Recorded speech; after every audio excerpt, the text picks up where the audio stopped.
ఈ వీడియో కనుక నచ్చితే ఖచ్చితంగా లైక్ చేయండి. పద్మాక్షి అంటుంది కనక మహాలక్ష్మితోని, ఇప్పటికే ఇంట్లో ఒక వ్యక్తితోని బాధలు పడుతుంది చాలు, నీలాంటి వాళ్ళు ఇంట్లో ఇంకా తిరిగారనుకో మా ఇంట్లో ఇంకా దరిద్రం తాండవిస్తుంది. నీలాంటి మొహాలు కూడా చూడడం పాపమే, ముందు ఇంట్లో నుంచి బయటికి పోవే అని చెప్పి అంటుంది. ఇప్పుడు కనకం ఇలా అంటుంది, అమ్మ నిజంగా నన్ను నమ్మండి, నేనే పాపం ఎరగను, నేనేమి చేయలేదమ్మా అని చెప్పి దండం పెట్టి మరి పద్మాక్షిని అడుగుతూ ఉంటే పద్మాక్షి అస్సలు వినకుండా ఇక కనికరమే లేకుండా కనక మహాలక్ష్మి జుట్టు పట్టుకొని పోవే బయటికి అని చెప్పి ఇంట్లో నుంచి బయటికి ఈడ్చుకొస్తుందనమాట. ఇక అలా విసిరి కొట్టడంతో ఇక కనక మహాలక్ష్మి వచ్చి కింద పడుతుంది. ఇక అప్పుడే ఇటు విహారీ వాళ్ళ కారు వచ్చి కరెక్ట్గా కనక మహాలక్ష్మి ముందు ఆగుతుందనమాట. కనకం అలా కింద పడేసరికి తన మెడలో ఉన్న తాళి బయటకు వస్తుంది. ఇక తాళిని లోపల పెట్టేసుకుంటుంది కనక మహాలక్ష్మి. ఈ లోపల కారులో ఉన్న ఇటు యమున వాళ్ళు దిగుతారు, అలాగే యమున వాళ్ళ మావయ్య దిగుతారు, ఇటు విహారీ కూడా దిగుతాడు. అయ్యో లక్ష్మి లేమ్మా అని చెప్పి యమున కింద పడిన లక్ష్మిని లేపుతుందనమాట.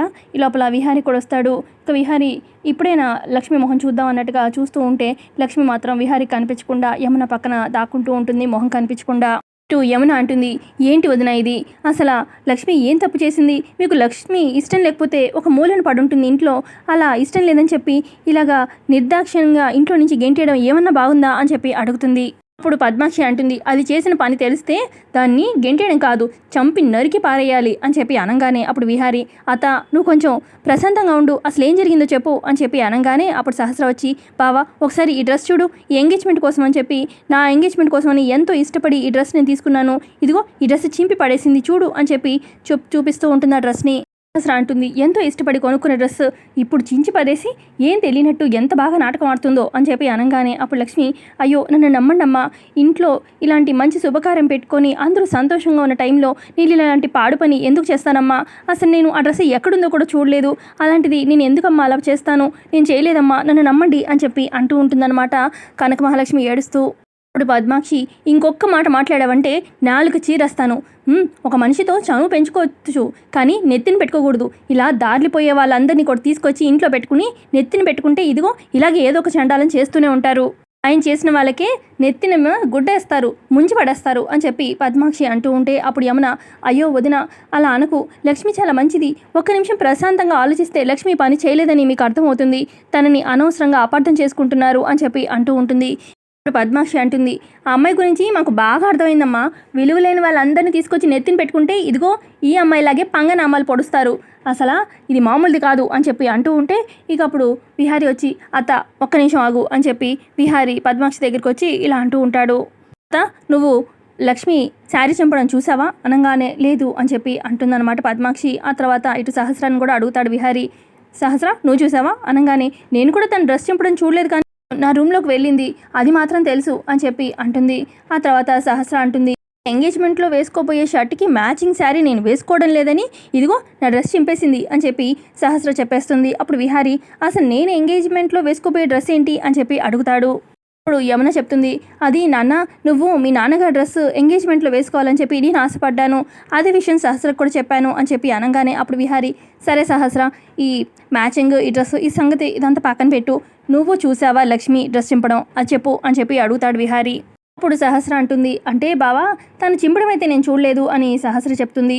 ఆ తర్వాత విహారీ అడుగుతాడు అక్కడున్న మిగతా ఫ్యామిలీ మెంబర్స్తోని, పోనీ ఇక్కడున్న వాళ్ళు ఎవరైనా సరే మన లక్ష్మి శారీ అది అడ్రస్ చింపడం ఎవరైనా చూసారా అని చెప్పి అనగానే అందరూ సైలెంట్గా ఉంటారు, ఎవరు మాట్లాడరు. ఇక అప్పుడు విహారీ అంటాడు పద్మాక్షితోని, అత్త ఒక మనిషి తప్పు చేశారని తెలిస్తే శిక్షించడం ఒక లెక్క, కానీ తప్పు చేశారేమో అని అనుమానంతో శిక్షించడం అనేది చాలా ఘోరం అత్త, ఇంట్లో ఎవ్వరు ఒక్కరంటే ఒక్కరు కూడా లక్ష్మి డ్రెస్ చింపడం చూడలేదు, కేవలం అనుమానంతో ఇంత దారుణంగా శిక్షించడం మాత్రం చాలా చాలా ఘోరంగా ఉంది, అసలు తలుచుకుంటేనే ఏంటి ఈ రకంగా ఆలోచిస్తారా అని నాకైతే అనిపిస్తుంది అని విహారీ అంటాడు. తర్వాత విహారీ పండుని పిలిచి, పండు నువ్వు లక్ష్మి అంటే సహస్ర గదిలోకి చీర పెట్టడానికి వెళ్ళినప్పుడు నువ్వు చూసావా అని చెప్పి అడుగుతాడు. అప్పుడు పండు, అంటే బాబు చూశాను, వెళ్ళింది మన సహస్రమ్మ గదిలోకి వెళ్ళింది, లక్ష్మి చీర తీసుకొని వెళ్ళేసి పెట్టేసి వచ్చింది, వెంటనే వచ్చేసింది బాబు, చెప్పాలంటే ఒక 6 నిమిషం కూడా పట్టలేదు, చీర అలా పెట్టేసి వచ్చేసింది అని చెప్పి పండు చెప్తాడు. ఇక అప్పుడు విహారీ అంటాడు, ఒక పాడు పని చేయాలంటే కనీసం ఒక మనిషికి ప్లాన్ చేసి ఒక 10 నిమిషాలనే టైం పడుతుంది ఏదైనా చేయాలంటే, కానీ లక్ష్మి రూమ్లోకి వెళ్ళి 6 నిమిషంలో బయటికి వచ్చేసింది. ఇక లక్ష్మి చేసిందని ఎలా నమ్ముతున్నారు, ఎవరు చూడని కూడా చూడలేదు కానీ ఇంత పెద్ద నింద వేసేశారు, అసలు ఏమన్నా బాగుందా ఇది, మనిషి వైపు వేలి ఎత్తి చూపించడం చాలా ఈజీ అత్త, కానీ ఆ రీజన్ని మనం ప్రూవ్ చేయడం చాలా కష్టం. అసలు లక్ష్మిని ఎందుకు అందరూ తప్పుడుగా ఆలోచిస్తున్నారు, తప్పుగా ఎందుకు చూస్తున్నారు, కృతజ్ఞత భావం ఎందుకు లేదు? అసలు తను లక్ష్మి మా అమ్మ ప్రాణం కాపాడింది, తాతయ్య ప్రాణం కాపాడింది, ఇంటికి ఇంత మేలు చేసింది, అయినా కూడా కృతజ్ఞత భావం ఎవ్వరికీ లేదు, ఎందుకు అలాగా చూస్తున్నారు లక్ష్మిని, నాకైతే అర్థం కావట్లేదు అని చెప్పి అడుగుతాడు విహారీ. ఇకప్పుడు యమున వాళ్ళ మావయ్య ఇలా అంటూ ఉంటారు, అమ్మ ఎక్కడో ఏదో పొరపాటు జరిగింది, ఆ పొరపాటు కాస్త లక్ష్మి మీద రుద్దడం జరిగింది. అసలు నింద వేసే ముందు అది నిజంగా కాదా, చేశారా లేదా అని తెలుసుకొని అంటే బాగుంటుంది అనగానే, అది కాదు తాతయ్య అని చెప్పి సహస్ర అంటూ ఉంటే అప్పుడు ఇక సహస్ర వాళ్ళ తాతయ్య అంటారు, చూడమ్మా సహస్ర, ఈరోజు నీ ఎంగేజ్మెంట్ కదా, ఇంట్లో అంత పండగ వాతావరణం ఉంది, నువ్వు ఎందుకని ఇలాగా ఇంకా ఇంకా గొడవని పెద్దది చేస్తున్నావు, అందరూ ప్రశాంతంగా ఉండండి. అమ్మ లక్ష్మి లోపలికి వెళ్ళు, యమున లక్ష్మిని లోపలికి తీసుకెళ్ళు అని చెప్పి అనగానే, రా లక్ష్మి అని చెప్పి ఇక యమున లోపలికి తీసుకెళ్తుంది. ఇక విహారీ అటు తిరుగుంటాడనమాట. అప్పుడు కూడా లక్ష్మి మొహం చూడడు. ఇక లక్ష్మి మొత్తానికి లోపలికి వచ్చేస్తుంది. ఇక అప్పుడు అంబిక అనుకుంటుంది, ఛా ఈసారి కూడా తప్పించేసుకుంది. ఇటుపక్క చారుకేశ కూడా ఛా ఇది మళ్ళీ తప్పించుకుందిగా అని చెప్పి అనుకుంటారు. మరోపక్క తర్వాత విహారీ అంటాడు పద్మాక్షితోని, అత్త వదిలే అత్త, మనం తప్పు అని చెప్పి అదే ఇదిగా చూస్తూ ఉంటే మనకు అన్ని తప్పుగానే కనిపిస్తాయి, వదిలేసి పదండి లోపలికి వెళ్దాం అని చెప్పి అందరినీ కూల్ చేస్తాడు. ఆ తర్వాత ఇక విహారీ తన రూమ్లోకి వచ్చి ఆలోచిస్తూ ఉంటాడు జరిగిన దాని గురించి, అందరూ లక్ష్మిని ఇంత ఇదిగా దోషిగా చూస్తున్నారు అని చెప్పి ఆలోచిస్తూ ఉంటాడు. అప్పుడే అక్కడికి ఇక విహారీ వాళ్ళ తాతయ్య భక్తవత్సలం వస్తారనమాట.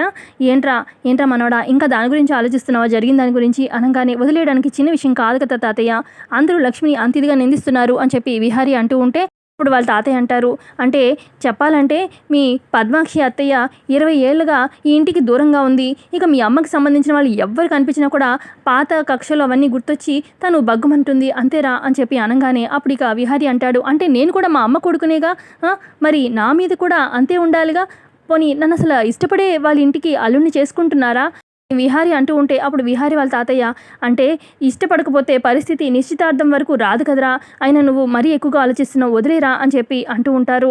అప్పుడు ఇక విహారీ అంటాడు, ఏంటో తాతయ్య, మా అమ్మ ఎంత తగ్గినా కూడా మా అమ్మకి ఇంకా నిందలు తప్పడం లేదు, ఈ బాధలు తప్పట్లేదు అని చెప్పి అనగానే, అప్పుడు విహారీ వాళ్ళ తాతయ్య భక్తవత్సలం ఇలా అంటూ ఉంటారు, అమ్మ ఎంతో ఓపికగా ఉంది కాబట్టి ఈ కుటుంబం ఇంకా ఇంత బాగా ఉంది, ఏదో రోజు మీ అమ్మ విలువ ఖచ్చితంగా తెలుసుకుంటారు ఇంట్లో అందరూ అని చెప్పి చెప్తూ ఉంటారు విహారీ వాళ్ళ తాతయ్య. అప్పుడే అక్కడికి పండు వస్తాడు.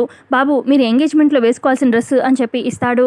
డ్రెస్ ఏంటి తాతయ్య అని చెప్పి విహారీ అడుగుతూ ఉంటే అప్పటికి వాళ్ళ తాతయ్య చెప్తారు, ఇది మీ నాన్న డ్రెస్సు, మీ అమ్మ జ్ఞాపకంగా దాచుకుంది అనగానే, అవునా అని చెప్పి ఆ డ్రెస్ని హక్ చేసుకుంటాడు, లవ్ యూ నాన్న అని చెప్పి. ఆ తర్వాత మరోపక్క యమున ఇల్లంతా వెతుకుతూ ఉంటుంది లక్ష్మి కోసం. ఇక వేరే పని మనిషిని అడుగుతూ ఉంటుంది, లక్ష్మిని చూసావా అనగానే, లేదమ్మా నాకు కనిపించలేదు, చాలాసేపు అయింది, లక్ష్మి ఎక్కడుందో తెలీదు అనగానే, కొంచెం లక్ష్మి ఎక్కడుందో వెతుకు, నేను కూడా వెతుకుతాను అని చెప్పి యమున కూడా ఇల్లంతా వెతుకుతూ ఉంటుంది. మరోపక్క ఒక దగ్గర రూమ్లో కూర్చొని మిషన్ కుడుతూ ఉంటుందన్నమాట లక్ష్మి. అంటే సహస్ర డ్రెస్ చిరిగిపోయింది కదా ఎంగేజ్మెంట్ డ్రెస్, ఆ డ్రెస్ తీసుకొచ్చి తను చక్కగా కుడుతూ ఉంటుంది, మిషన్ మీద కుట్లు వేస్తూ ఉంటుంది. మరోపక్క యమున వెతుక్కుంటూ లక్ష్మి దగ్గరికి వస్తుంది. లక్ష్మి ఏంటమ్మా ఇది అనగానే అప్పుడు లక్ష్మి అంటుంది, అది అమ్మ సహస్రమ్మ ఎంగేజ్మెంట్ డ్రెస్ చిరిగిపోయింది కదా, ఆ డ్రెస్ మీద ఎంబ్రాయిడరీ చేస్తున్నాను, నాకు కొంచెం టైం ఇవ్వండి, ఇంత ముందు కన్నా కూడా బాగా మంచి లుక్ వచ్చేలాగా నేను చేస్తాను అని చెప్పి లక్ష్మి కుడుతూ ఉంటుంది. యమున అంటుంది, ఏంటి లక్ష్మి ఇది, వాళ్ళంతా నీ మీద అంత ఇదిగా కోపంగా నీ మీద నింద వేశారు, నువ్వు ఇప్పుడు కూడా వాళ్ళ సంతోషం గురించి ఇంత కష్టపడి చేస్తున్నావా అని చెప్పి అనగానే అప్పుడు లక్ష్మి అంటుంది, ఎంగేజ్మెంట్కి వేసుకోవాల్సిన డ్రెస్ చిరిగిపోతే ఎవరైనా అలాగే కంగారు పడతారమ్మా, ఎవరైనా అలా 4 మాటలు అంటారు, నేను వాళ్ళ తరపు నుంచి ఆలోచించాను, అందుకే వాళ్ళ అన్న మాటలు నాకేం గుర్తులేవు, బాధ కలిగించట్లేదు అని చెప్పి అంటుంది లక్ష్మి. యమున అంటుంది, నీలాగే అందరూ ఆలోచిస్తే అసలు ఎంత పెద్ద మనస్పర్ధలైనా కూడా ఇట్టే తొలగిపోతాయి అని చెప్పి అనగానే అప్పుడు లక్ష్మి, కాసేపు ఆగండమ్మా, మీకు కొత్త డ్రెస్ కనిపిస్తుంది అని చెప్పి డ్రెస్ కుడుతూ ఉంటుంది లక్ష్మి.